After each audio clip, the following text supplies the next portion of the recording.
It's 10 times the terror. Hello there!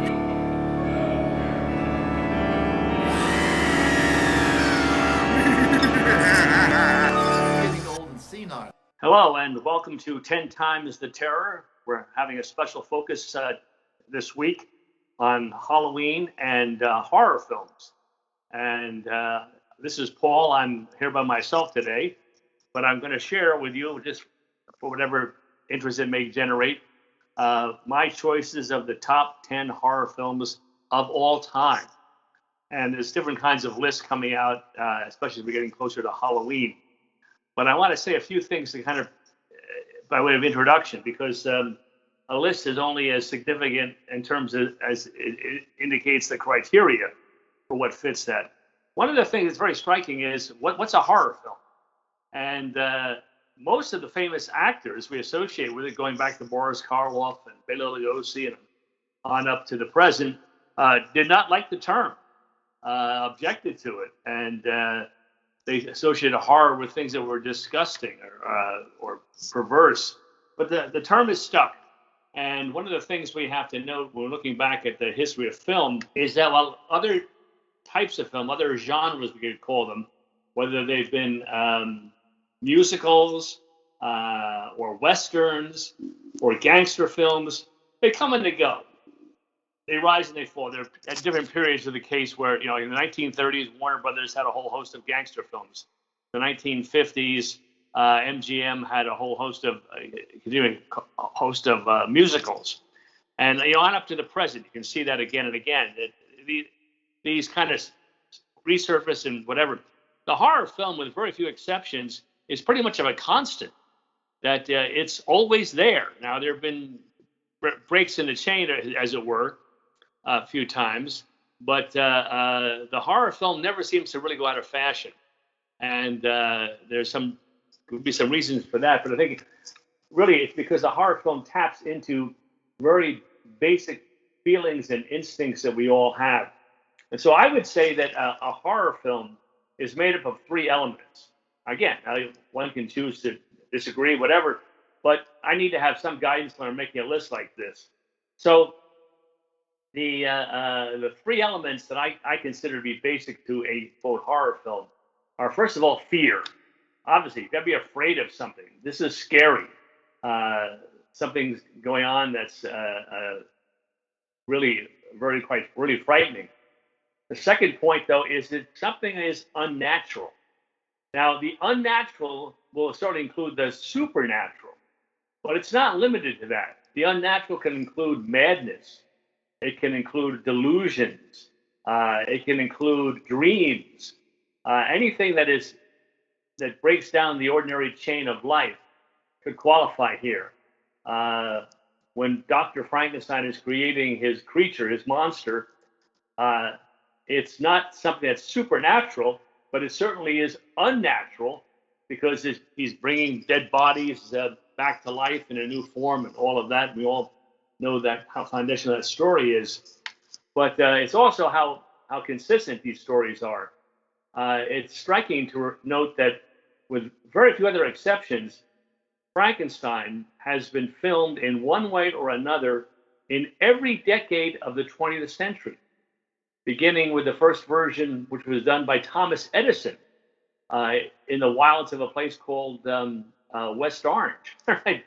In 1910, going why not up to the end of the 20th century and into the 21st century with films like Victor, where we've got Harry Potter, playing the role of Frankenstein, in effect, with his actor, their namesake. All right, so unnatural. And then the third thing I would put in there is that the horror film deals with the problem of evil, which is the most significant, disturbing, and powerful aspect of all of human life. We struggle with the reality of evil. That goes all the way back to the Garden of Eden, when Eve is being tempted by the serpent to eat the forbidden fruit, and she looks at the fruit and finds that it is attractive, it is appealing, and that leads her then to actually step over the line and eat the forbidden food, with the costly effects that death then comes upon the whole human race. So for me, a horror film then has to have those three elements: that it deals with things that are fearful, deals with things that are unnatural, and then deals with things that are evil, and how we cope with those kinds of issues. Um, I would also add, though, that in my list, as you'll see as I'm about to share it, uh, that most of these films are older films, and there's a reason for that, because I'm looking for films that are creative, but also influential, films that really had an impact on the whole genre, that introduce characters and situations in new and different ways, and also have stood the test of time. There's lots of old movies that we don't pay any attention to. Around the World in 80 Days won the Oscar for Best Picture in 1956, and very few people talk about that film or deal with that film today. It was a big hit, a big spectacle back in its time. So films that have stood the test of time, that we go back and look at again and again, in spite of the limitations they may have for their historical period. They transcend that historical period in some way. Okay, well, that's enough background and introduction and so forth. So, in order, in ascending order, starting with 10 as the lowest on the end, ending with number 1 being my choice for the number 1 horror film of all time. So, number 10 is actually an Italian film, The Bird with the Crystal Plumage, made in 1969 with the director Dario Argento, who was one of several major Italian horror film directors. He made a whole number of films. Suspiria is a very, very famous example. But Bird with the Crystal Plumage, I chose because it sets up the whole concept of the slasher psycho killer figure that has been in movies, ever since Bird with the Crystal Plumage was made. So Michael Myers and Jason and all of these figures that come afterward all owe something to Bird with the Crystal Plumage, where you have this idea of, you have the deadly killer who is stalking an innocent victim. And all of those points of the fear, the unnatural, are all coming out there. And I think it's a groundbreaking film. And as I say, I think it sets the stage for lesser known films that come out later, Halloween and all that whole genre, owe something to Bird with the Crystal Plumage. That's my number 10 choice. Number 9 is an Italian film, Black Sunday, which is directed by Mario Bava, who's one of the great Italian horror film directors, and stars Barbara Steele in an initial role. And it is a film about witchcraft. Barbara Steele plays a witch who is put to death by a crowd, and then comes back to haunt people. Very atmospheric, very dark, very kind of unsettling. And when you consider how important the figure of the witch is in just a whole tradition of horror stories, fairy tales, and all of that, there was a film a few years ago just called The Witch. That's such a central character. And for my money, Barbara Steele is the definitive witch in film history. And that's in that Italian classic, Black Sunday, comes in at number 9 on my list. Okay, moving up. Number 8 is a Japanese film, Ringu, which came out in 1998. And what makes this film so remarkable is that it deals with the tradition of horror tied to technology. This is the film where telephone ringing, video cassettes, watching television are all avenues of fear and destruction. And it has a really, really disturbing climax. So the whole idea of taking on the image, and of course it's stated now, but the concept that technology can be a source of horror, can be a source of the unnatural that we've talked about.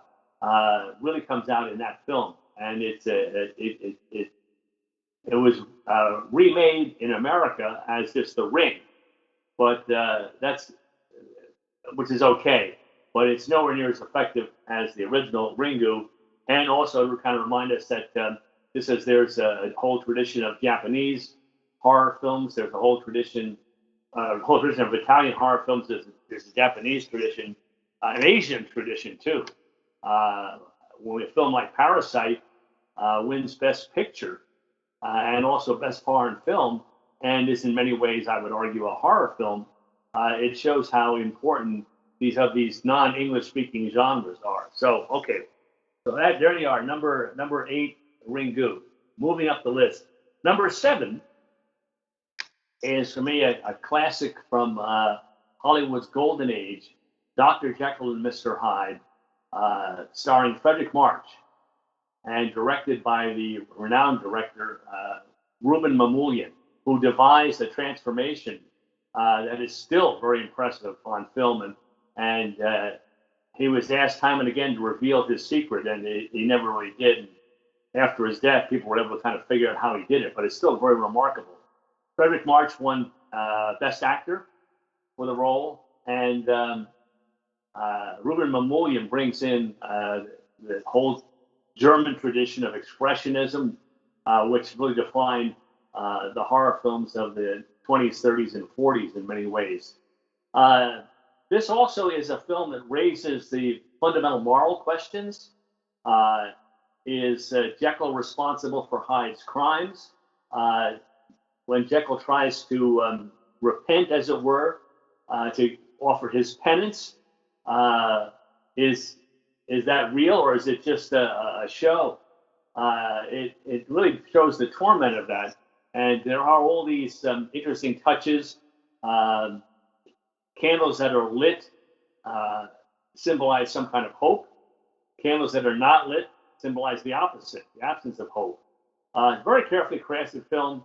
And again, it's an early talking film, but in many ways, it to me outstrips Frankenstein, Dracula, the other films that were remade in the same period.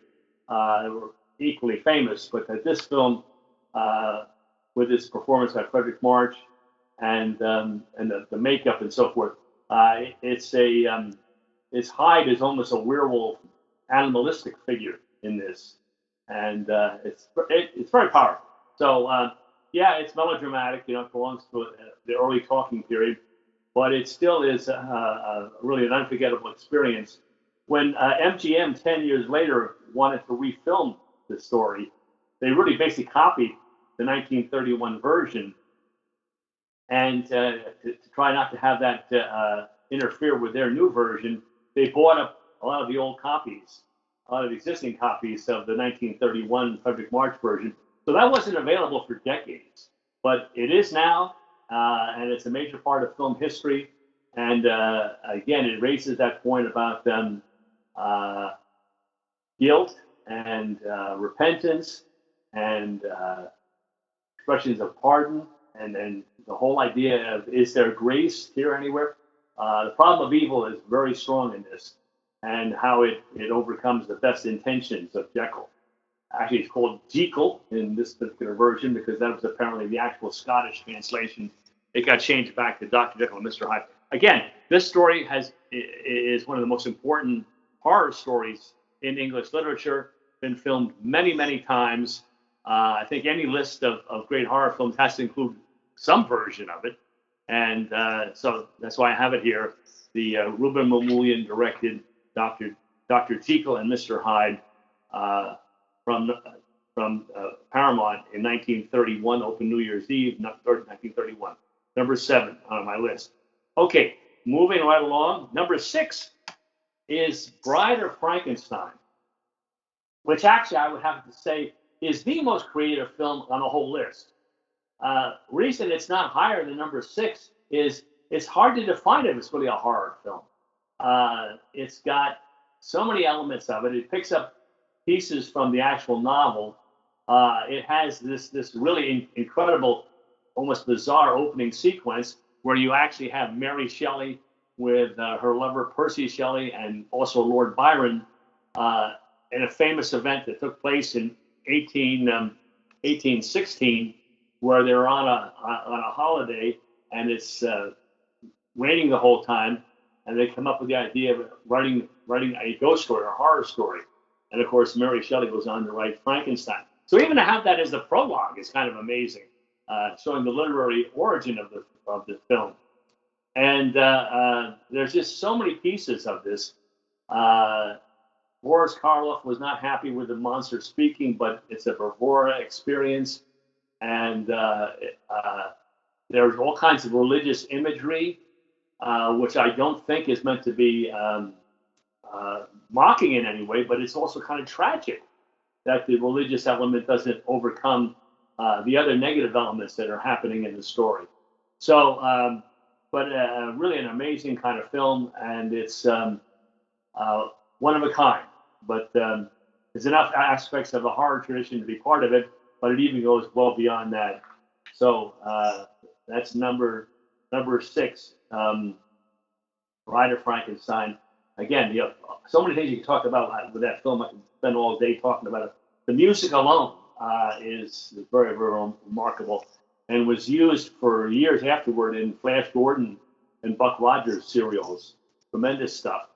Anyway, so it has that whole kind of tragic, has a tragic element, has a comic element, all of that contained there in James Whale's masterpiece. Bride of Frankenstein comes in at number 6, and could make other lists as well. So it's not limited to the horror genre.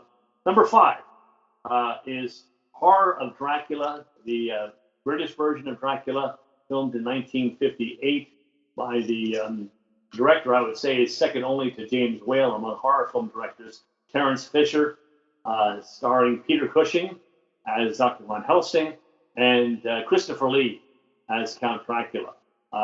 This is really one of the very best versions of the Dracula story. It's established Hammer Films on the map, which influenced the genre for well over a decade. It's a terrific film. It's got definitely a sense of the power of evil. Power of the Cross is very much there, which is in the original novel. Christopher Lee's Dracula is both attractive and menacing. And Peter Cushing's Van Helsing is a tireless fighter for good versus evil.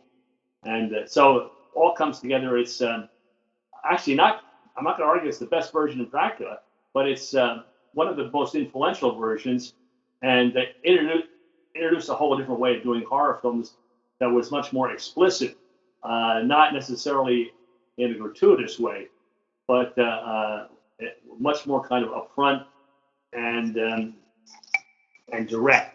So, and make it very clear that the female victims really enjoy being victims. Disturbing images, all of that. And for Terence Fisher, it goes back to the Garden of Eden story.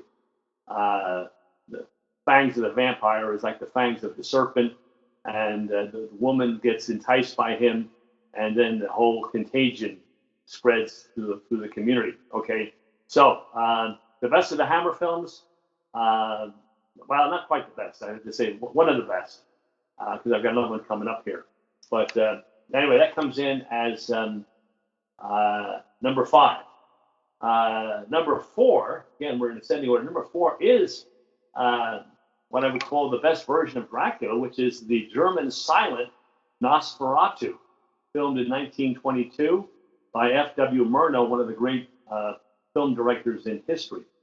And Nosferatu, which is another name for vampires, really doesn't have the name Dracula in it. There were actually copyright problems that developed as a result of that. But it certainly had the basic story of Dracula.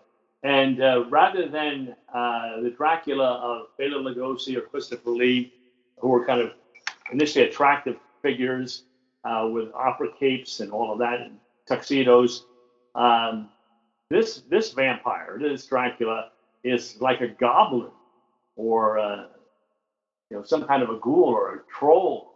Um, Very, very frightening. And the film operates almost on like a dream level.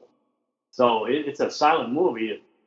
It's 100 years old, basically, but it still is one of the most disturbing movies you can ever watch.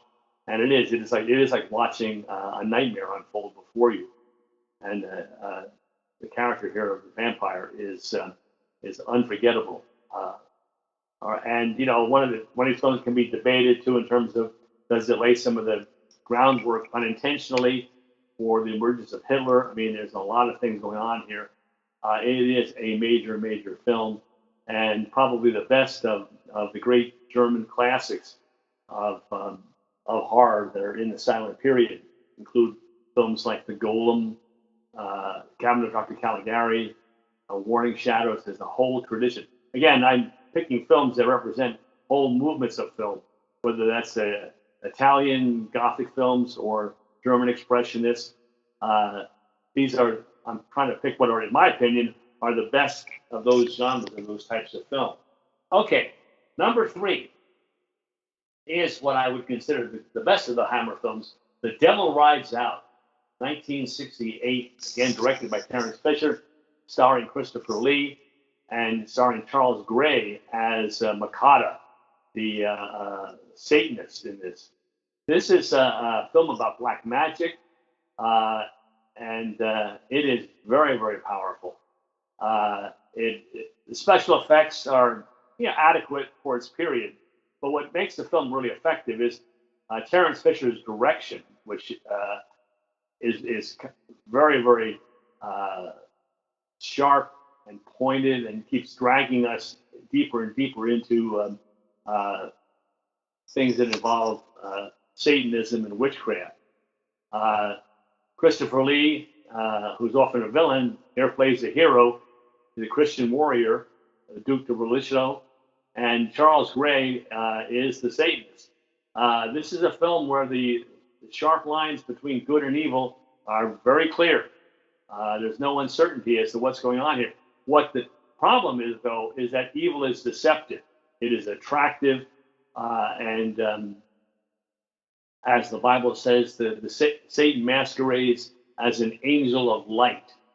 And so you have this Satanist figure who appears to be very suave and debonair and wants to be helpful and all of this kind of stuff, and is very, very deadly. Has a phenomenal climax. It's really a film that gets quite mystical at points. One of the things about the Hammer films is that they do tend to take things in a very real, concrete way. They try to.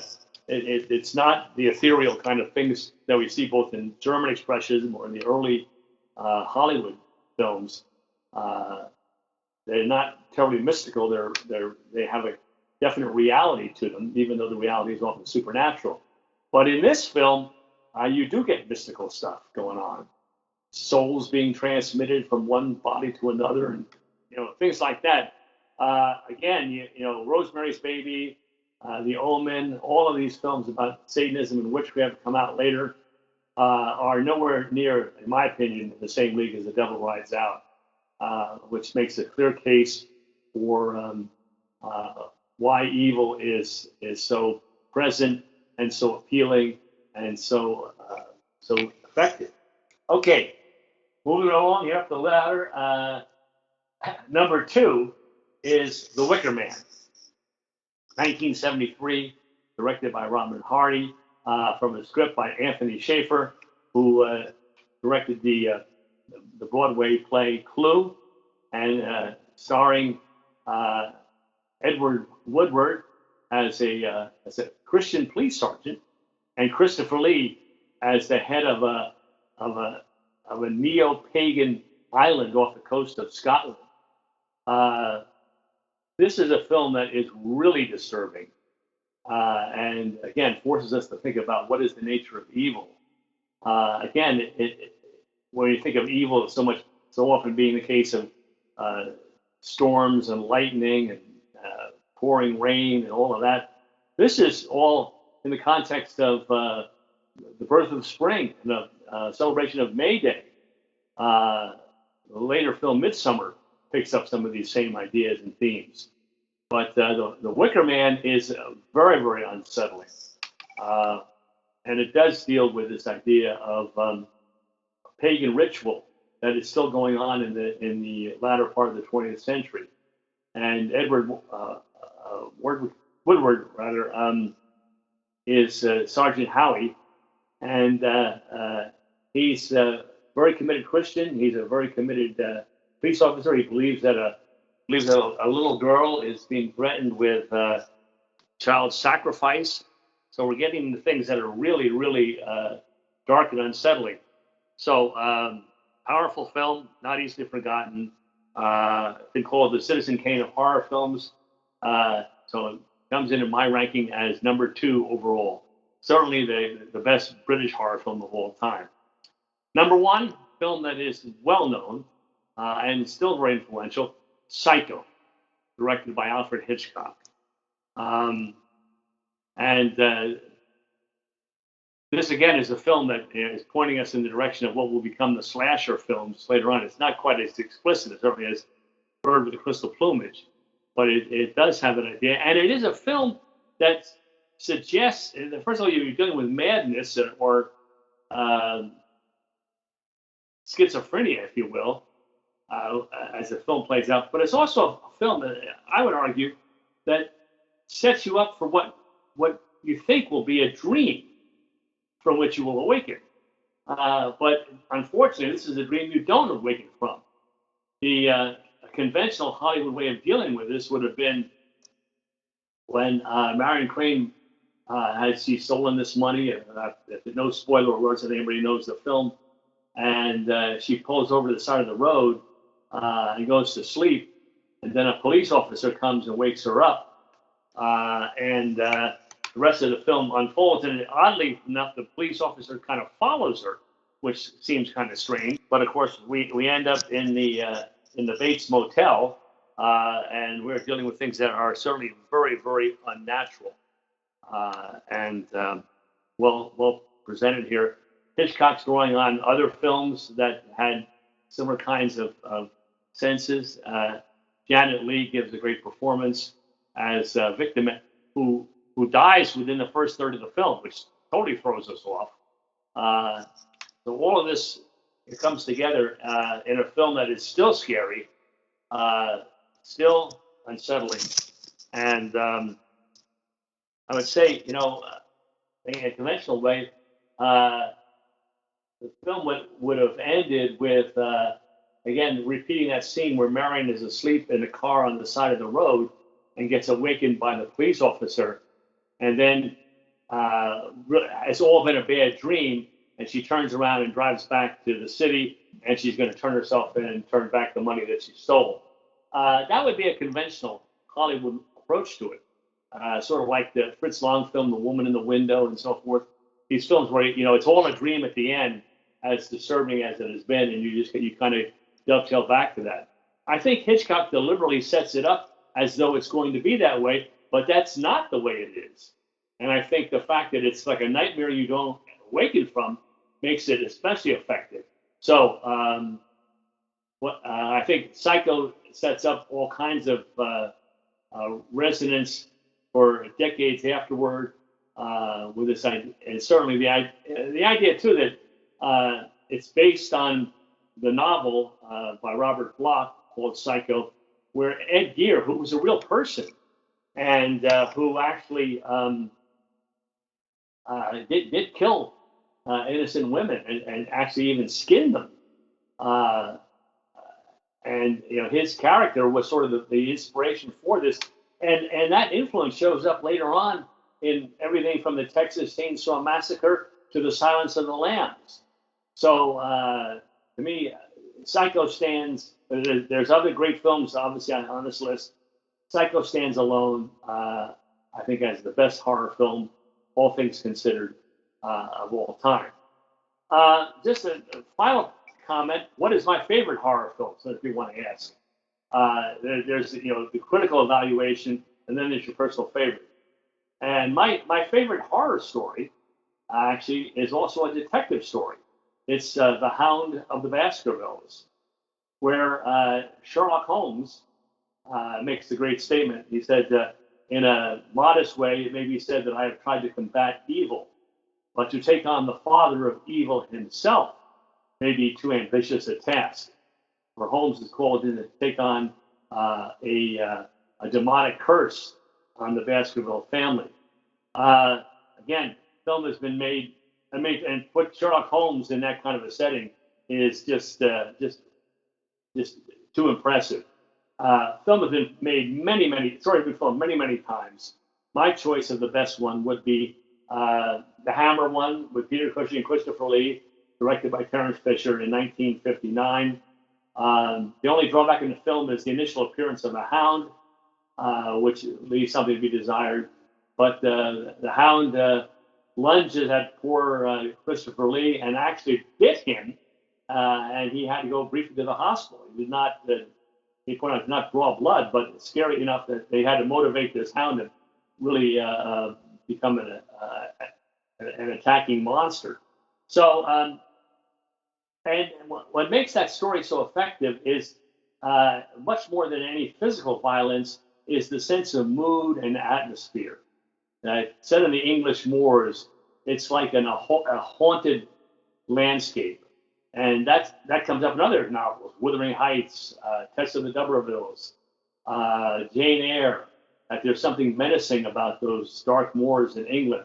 And this pulls it to the fullest extent, ties those all together, in spite of some, few drawbacks. I still would pick The Hound of the Baskervilles, 1959, as my all-time personal favorite horror film. I like to watch it every Halloween when I get a chance. Okay, so that's everything. We will have a lot of discussions coming up. We've got other people lined up. We're going to have some changes in our podcast, but the 10 Times the Terror will continue, and we'll keep you posted. And happy Halloween. Thank you for listening to It's 10 Times the Terror. the podcast. You are impossible.